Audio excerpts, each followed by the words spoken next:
Oke, standby, kamera ready, sound ready, 3, 2, 1, action.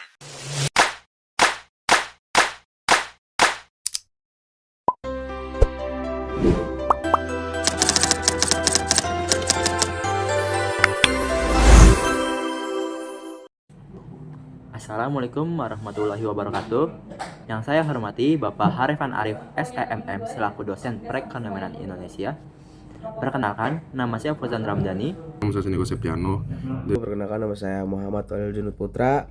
Perkenalkan, nama saya Kasawar Zanturisa. Pada kesempatan ini, saya akan membahas topik yang sangat relevan dan krusial bagi masa depan ekonomi Indonesia, yaitu tentang perekonomian Indonesia di era digital dan integrasi ekonomi global. Laporan ini menganalisis secara sistematis bagaimana Indonesia menghadapi landscape yang berubah secepat ini.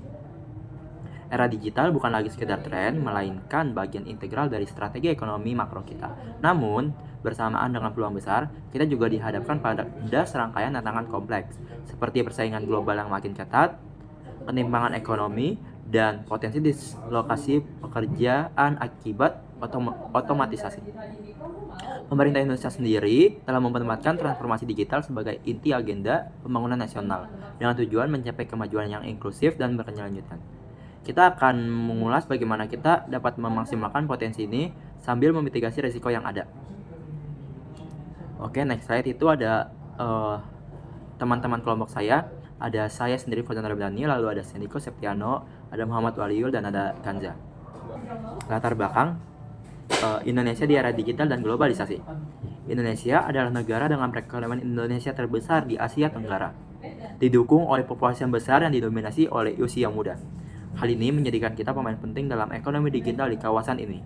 Transformasi digital ini mencakup sektor-sektor vital seperti e-commerce, layanan keuangan digital atau fintech, startup inovatif, dan berbagai layanan daring lainnya, yang semuanya dianggap krusial bagi keberhasilan ekonomi kita di masa depan. Namun, era globalisasi yang semakin cepat dan disrupsi digital ini juga membawa tantangan kompleks. Kita menghadapi persaingan global yang intens, ketimpangan ekonomi yang persisten, dan potensi dislokasi pekerjaan meluas akibat otomatisasi. Menyadari hal ini, pemerintah kita telah menempatkan transformasi digital sebagai inti agenda pembangunan nasional, dengan tujuan eksplisit mencapai kemajuan yang inklusif dan keberlanjutan. Selain itu, Indonesia juga secara aktif mengadvokasi multilateralisme yang lebih kuat di forum-forum internasional, seperti pertemuan Bank Pembangunan Asia pada Mei 2025. Pendekatan ganda ini menunjukkan pemahaman mendalam tentang keterkaitan antara pembangunan ekonomi internal dan lingkungan global eksternal. Stabilitas eksternal sangat penting untuk melindungi dan memaksimalkan manfaat dari inisiatif pembangunan digital domestik kita. Yang selanjutnya ada 4 area kritis perekonomian Indonesia. Laporan ini berfokus pada 4 area kritis yang menjadi tantangan utama perekonomian Indonesia. Yang pertama itu kita akan membahas peran ekonomi digital terhadap usaha mikro, kecil, dan menengah atau UMKM. Ini mencakup peluang transformatif yang ditawarkan digitalisasi. Sekaligus hambatannya masih dihadapi UMKM dalam mengadopsinya secara penuh. Yang kedua, kita akan mendalami tantangan ketenaga kerjaan di tengah maraknya kecerdasan buatan atau AI (Artificial Intelligence). Bagaimana otomatisasi mempengaruhi jenis pekerjaan yang ada, dan bagaimana kita menyiapkan tenaga kerja untuk masa depan. Yang ketiga, kita akan melihat ketergantungan struktural Indonesia terhadap impor teknologi yang tinggi. Ini adalah isu penting terkait defisit perdagangan dan pengembangan inovasi lokal. Dari keempat pembahasan kompleksitas dalam menjaga kedaulatan ekonomi di tengah kerangka perdagangan bebas, kita akan menyoroti keuntungan dan kelemahan dari perdagangan bebas, serta pentingnya kebijakan proteksi yang adaptif. Mari kita mulai dengan peran ekonomi digital terhadap UMKM. Kemajuan pusat teknologi digital seperti e-commerce dan fintech menghadirkan peluang signifikan untuk memperkuat perekonomian Indonesia. Digitalisasi memungkinkan UMKM melampaui batasan geografis dan mengakses pasar yang jauh lebih luas, baik dalam negeri maupun luar negeri. Sebagai contoh, sektor e-commerce Indonesia diproyeksikan mencapai nilai pasar 160 miliar US dollar pada tahun 2030, menjadikannya terbesar di Asia Tenggara. Dengan platform dominan seperti Tokopedia, Bukalapak, dan Shopee menjadi layanan jutaan konsumen. Tingkat penetrasi internet yang tinggi di Indonesia juga menciptakan basis konsumen potensial yang sangat besar. Selain itu, pasar e-commerce juga menaruhkan jalur penting untuk diversifikasi pendapatan, khususnya bagi kelompok rentan seperti wanita dan kaum muda. Inisiasi pemerintah seperti Gerakan Nasional Bangga Buatan Indonesia telah berhasil mengintegrasikan lebih dari 25 juta UMKM ke dalam ekosistem digital pada tahun 2023. Cara efektif menghubungkan bisnis tradisional dengan alat digital modern. Teknologi digital juga secara signifikan mendukung inklusi keuangan bagi UMKM, menyederhanakan akses ke pembiayaan dan modal. Keberhasilan kualitatif ini menunjukkan dorongan pasar dan dukungan kebijakan yang kuat. Namun penting untuk dicatat bahwa sekadar meningkatkan kehadiran digital saja tidak cukup. Kita perlu fokus pada kualitas keterlibatan digital UMKM. Selanjutnya, meskipun peluangnya jelas, sebagian besar UMKM di Indonesia belum sepenuhnya mengadopsi konsep digital karena hambatan fundamental seperti pengaturan tidak memadai, akses terbatas terhadap sumber daya, dan infrastruktur pendukung yang tidak memadai. Tantangan ini multifaset, meliputi rendahnya literasi digital, kesulitan inovasi, masalah produktivitas, dan kendala pembiayaan. Kesenjangan digital yang persisten memperburuk masalah ini. Individu dalam kelompok mendapatkan 10% teratas 5 kali lebih mudah memiliki akses internet dibandingkan dengan mereka dalam kelompok 10% terbawah. Selain itu, banyak keterjangkauan fixed broadband masih menjadi kendala signifikan bagi 44% rumah tangga Indonesia. Yang lebih kritis, UMKM terhadap pembiayaan dan sektor perbankan tradisional masih rendah. Dan yang terpenting, pertumbuhan kredit UMKM mengalami penurunan sepanjang tahun 2023. Ini menunjukkan potensi ketidaksesuaian antara penawaran layanan keuangan digital dan persiapan UMKM untuk memanfaatkan secara efektif. Sekedar mendigitalisasi akses keuangan tidak otomatis berarti meningkatkan penyerapan kredit dan membatasi hambatan sistematik yang lebih dalam. Fenomena ini menciptakan risiko ilusi digital, di mana adopsi yang meluas tidak serta-merta meningkatkan peningkatan signifikan dalam produktivitas, inovasi, dan daya saing global, melainkan dapat menyebabkan kejenuhan penawaran daring dasar saingan harga yang intens. Maka fokus selanjutnya harus bergeser dari sekadar meningkatkan jumlah bisnis digital menjadi peningkatan kualitas keterlibatan digital mereka. Selanjutnya beralih ke tantangan ketenagakerjaan di tengah maraknya AI. Kecerdasan buatan atau AI memfasilitasi otomatisasi tugas-tugas yang repetitif dan rutin dan berbasis data, serta penggunaan robot di pabrik atau chatbot dalam pelayanan pelanggan. Ini lebih menyebabkan penurunan permintaan tenaga kerja manusia di berbagai sektor. Proyeksi Forum Ekonomi Dunia bahkan memperkirakan bahwa sebanyak 85 juta pekerjaan secara global berisiko digantikan oleh mesin AI. Pergeseran teknologi ini berkontribusi pada polarisasi pekerjaan yang ditandai dengan penurunan pekerjaan keterampilan menengah. Selain itu, implementasi seringkali secara tidak proporsional menguntungkan perusahaan besar yang memiliki sumber daya untuk mengadopsinya, yang dapat memperburuk ketimpangan ekonomi yang sudah ada di pasar tenaga kerja. Penting untuk dipahami, ini bukan ancaman, melainkan fenomena yang sudah dapat diamati dan menuntut tanggapan kebijakan segera. Ini berarti fokus kebijakan harus bergeser dari sekadar antisipasi jangka panjang menjadi intervensi dan adaptasi mendesak. Kita perlu memprioritaskan bagaimana mengelola dan memitigasi gelombang kehilangan pekerjaan saat ini dan melebarnya kesenjangan ekonomi. Ini termasuk penguatan jaring pengaman sosial dan menjajaki solusi inovatif seperti pajak robot atau pendapatan dasar universal untuk memastikan peningkatan produktivitas yang dihasilkan AI didistribusikan secara lebih luas. Kesenjangan keterampilan dan peluang AI. Poin-poinnya itu ada, yang pertama itu ada kesenjangan keterampilan parah.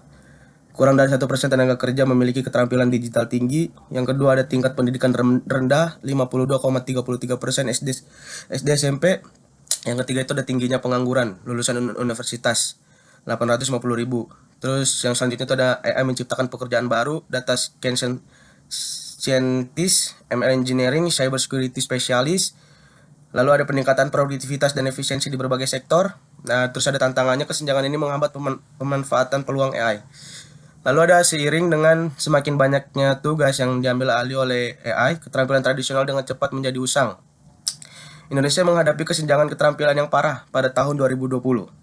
Kurang dari 1% dari seluruh tenaga kerja kita memiliki keterampilan digital tinggi. Tantangan ini diperparah oleh tingkat pendidikan yang rendah di kalangan pekerjaan Indonesia dengan lebih dari 52% hanya berpendidikan SD atau SMP. Bahkan lulusan universitas pun menghadapi pengangguran substansial, sekitar 850.000. Menunjukkan ketidaksesuaian antara hasil sistem pendidikan dan tuntutan pasar kerja. Ini mengindikasikan ketidakselarasan struktural dalam ekosistem pendidikan dan pelatihan vokasi kita.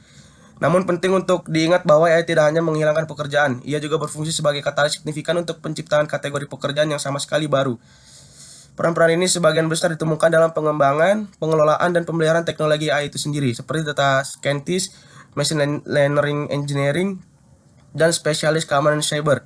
Integritas AI juga dapat secara substansial meningkatkan produktivitas dan efisiensi di berbagai sektor, mendorong pertumbuhan ekonomi yang lebih luas. Meskipun AI menghadirkan peluang pekerjaan baru yang berketerampilan tinggi, kesenjangan keterampilan yang signifikan dan tingkat pendidikan rendah yang ada menimbulkan hambatan substansial untuk memanfaatkan peluang-peluang ini. Ini menyeratkan bahwa intervensi kebijakan harus melampaui sekadar menciptakan pekerjaan baru. Mereka harus secara aktif berfokus pada demokratisasi akses ke keterampilan yang dibutuhkan untuk peran-peran yang muncul ini.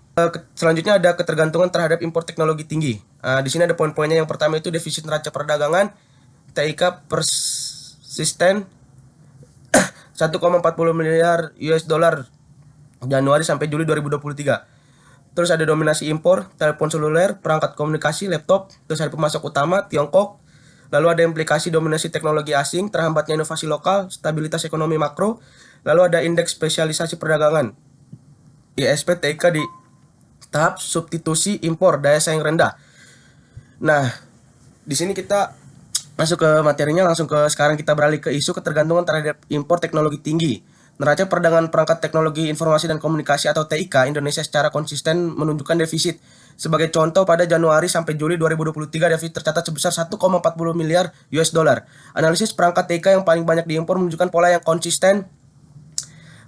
Telepon seluler mendominasi, diikuti oleh perangkat komunikasi lainnya dan laptop.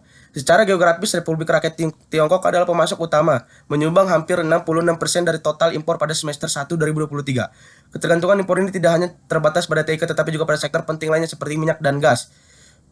Ketergantungan tinggi pada teknologi impor ini meskipun memfasilitasi adopsi teknologi canggih, menimbulkan kekhawatiran terus tentang dominasi teknologi asing dan terhambatnya perkembangan inovasi lokal. Defisit neraca perdagangan TIK yang persisten menunjukkan bahwa Indonesia belum mampu memenuhi kebutuhan domestiknya melalui produksi dalam negeri. Indeks spesialisasi perdagangan atau ISP perangkat TIK kita juga berada pada tahap substitusi impor, mengindikasikan daya saing industri TIK domestik yang rendah. Ini juga berimplikasi pada stabilitas ekonomi makro di mana impor yang besar dapat menyebabkan defisit neraca perdagangan dan mempengaruhi stabilitas nilai tukar rupiah. Lalu masuk ke perdagangan bebas dan kedaulatan ekonomi. Nah, di sini ada poin-poinnya. Itu yang pertama, keuntungan akses barang atau jasa, teknik produksi modern, peningkatan kualitas produk, devisa negara.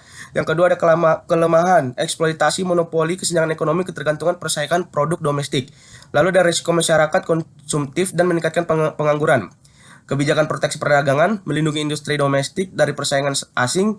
Lalu ada pentingnya proteksi untuk menjaga kedaulatan ekonomi. Nah, terakhir mari kita bahas kompleksitas dalam menjaga kedaulatan ekonomi di tengah kerangka perdagangan bebas. Globalisasi telah menjadi katalis utama dalam mendorong kemajuan teknologi Indonesia, memungkinkan kita mengakses barang, jasa, teknologi dari berbagai negara. Perdagangan bebas sendiri diklaim dapat menciptakan pertumbuhan ekonomi dengan memungkinkan pemenuhan kebutuhan barang yang tidak dapat diproduksi dalam negeri. Pengenalan taktik produksi yang lebih baik dan peningkatan kualitas produk domestik. Contoh keuntungan spesifik bagi Indonesia adalah peningkatan lalu lintas perdagangan internasional melalui kawasan perdagangan bebas seperti Batam yang diharapkan meningkatkan devisa negara dan kesejahteraan masyarakat. Lalu ada namun perdagangan bebas juga memiliki kelemahan signifikan. Ia dapat menyebabkan eksploitasi terhadap masyarakat ekonomi lemah oleh pihak yang kuat dan menimbulkan monopoli yang merugikan. Ada risiko munculnya kesenjangan ekonomi, ketidakstabilan ekonomi, dan meningkatkan ketergantungan pada negara lain. Produk domestik kita juga menghadapi persaingan ketat yang jika kalah bersaing dapat menyebabkan penurunan pertumbuhan ekonomi dan bahkan peningkatan pengangguran. Selain itu ada kekhawatiran tentang masyarakat menjadi konsumtif dan beralih selera dari barang dalam negeri ke impor. Untuk mengatasi kelemahan ini, kebijakan proteksi perdagangan menjadi sangat relevan. Ini adalah serangkaian kebijakan yang diterapkan pemerintah untuk melindungi industri domestik lokal dari persaingan asing yang dianggap merugikan melalui tarif impor, kuota, atau hambatan non-tarif. Dalam kerangka globalisasi yang ketat, proteksi perdagangan dapat digunakan untuk menjaga kedaulatan ekonomi suatu negara, terutama bagi negara berkembang yang belum siap bersaing. Kesimpulan dari rekomendasi strategis. UMKM fokus pada kualitas, adopsi digital, literasi, komprehensif digital, dan keuangan, peningkatan kualitas produk. Ketenaga kerjaan AI dan revolusi holistik, sistem pendidikan dan pelatihan vokasi, program reskilling dan upskilling yang mudah diakses dan relevan, teknologi tinggi investasi strategi dalam R atau D dengan produksi domestik dan diverifikasi sumber import transfer teknologi efektif, kedaulatan ekonomi, penguatan kerangka regulasi perdagangan adaptif, peningkatan ekspor, pemberdayaan UMKM, perbaikan infrastruktur, pengembangan jaringan, pengamanan sosial dan inklusif.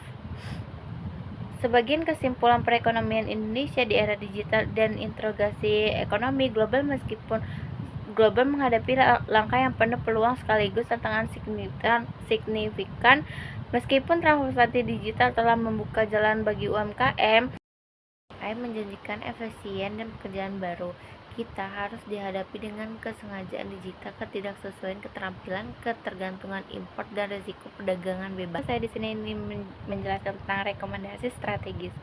Berdasarkan analisis ini, ada beberapa rekomendasi strategis yang perlu kita implementasi secara terkoordinasi dan berkelanjutan. Yang pertama, peningkatan literasi dan kapasitas digital UMKM secara kualitatif. Kita harus menggeser fokus dari sekadar jumlah UMKM yang terdigitalisasi menjadi peningkatan kualitas adopsi digital. Ini mencakup pelatihan literasi digital dan keuangan yang komprehensif, pendampingan manajemen bisnis digital, serta dukungan untuk meningkatkan kualitas produk dan standarisasi agar UMKM dapat bersaing di pasar global. Yang kedua, reformasi holistik sistem pendidikan dan pelatihan vokasi mengatasi kesenjangan keterampilan dan ketidaksesuaian di pasar kerja membutuhkan reformasi struktural. Kurikulum harus diselaraskan dengan tuntutan industri 4.0 dan AI dengan penekatan pada keterampilan dasar, berpikir kritis, dan kemampuan adaptasi. Program reskilling dan upskilling harus diakses secara luas, terjangkau, dan relevan bagi semua lapisan masyarakat, termasuk pekerjaan informal dan mereka dengan pendidikan rendah. Yang ketiga, investasi strategis dalam inovasi dan produksi teknologi domestik. Untuk mengurangi ketergantungan impor, pemerintah harus memberikan insentif kuat bagi R atau D dengan produksi teknologi tingkat di dalam negeri. Ini termasuk mendorong kolaborasitas antara perusahaan lokal dan asing, serta memastikan transfer teknologi yang efektif dan diversifikasi sumber impor.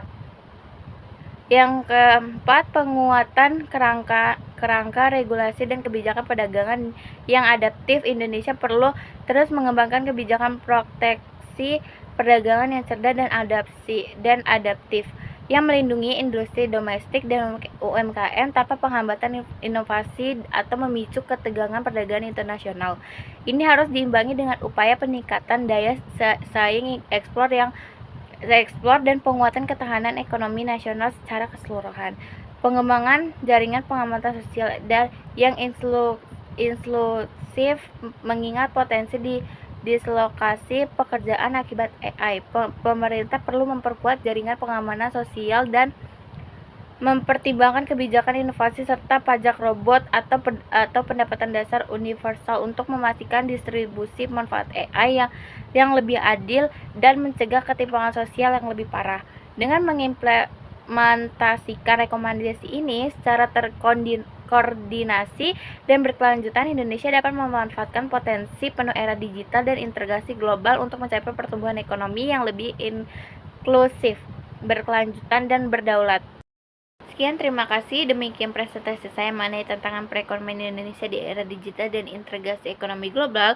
Semoga pembahasan ini dapat memberikan gambaran dan komprehensif dan memicu diskusi produktif untuk melangkah-langkah ke depan. Terima kasih banyak atas perhatian dan waktu Bapak Harefan Arif SEMM. Mohon maaf jika ada kekurangan. Wassalamualaikum warahmatullahi wabarakatuh.